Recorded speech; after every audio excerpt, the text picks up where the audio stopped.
All right, guys, let's begin with the video. For one-on-one coaching, go to mindfulattraction.org. And if you guys want to check out this guy's channel, or girl, to be honest with you, I think that's a girl, in my opinion. Just click on the description down below, and or even in the pinned comments, you see this person's You. name, He may use channel. you. He may like having you around, but he will never fall. Respect comes from two things: what you tolerate and what you require. The women I respect are the ones who can look at a man, see his charm, see his potential, and still walk away when his behavior doesn't match it. That's power. The women I have zero respect for are the ones begging for crumbs from men who already showed them their trash. That's not love. That's a hostage situation you volunteered for. Now for something your favorite romance influencer will never say: men don't fall in love from sex alone.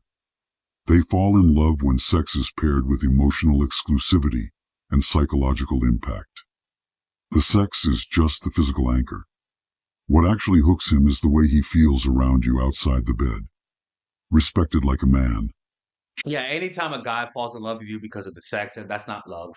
That's just he's obsessed with the poom poom. That's not There's nothing loving about a guy falling just for the sex.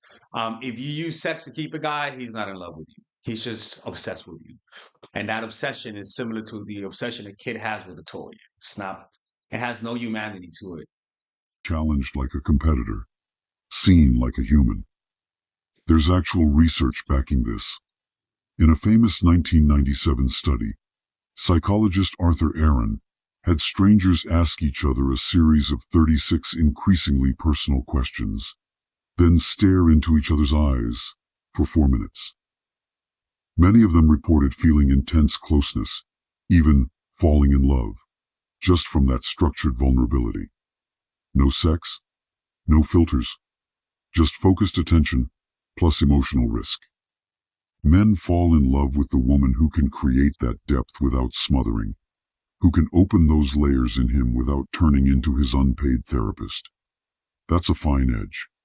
Most women either stay shallow, all vibes, no substance, or go full trauma dump on the first date. He doesn't fall in love with either. You want a formula? I'll give you something close. First, you become rare. Not in an Instagram caption way, in a behavioral way. You're not always reachable. You have an actual life, hobbies, friends, goals. When he texts, you're not pouncing like a starving cat. You respond. You're warm. But you're not clocking his every notification like it's a job. Men fall in love with women whose time feels earned, not owed. Second, you reward investment, not words. Any fool can say, "I really like you." Make him prove it. When he puts in effort, plans a date, follows through, shows consistency, you open another layer. More affection, more softness, maybe more access to your world. His brain starts associating effort with reward. That's how habits and attachments form. Third, you become emotionally memorable, not by being dramatic, but by being deeply present. When he talks, you act. Yeah, see, this is something that it's a slow creation. There's no drama, there's no fireworks, there's no highlight moment when it comes to this. These are moments that happen and just happen on their own. Like there's no manufacturing. In fact, anything that's too much of a high, too much of a peak can get in the way with it. In other words, securely attached people have the best form of love. And usually all the other forms comes with too much obsession, and that obsession really does kill relationships because it makes you highly insecure. It makes you feel way too possessed.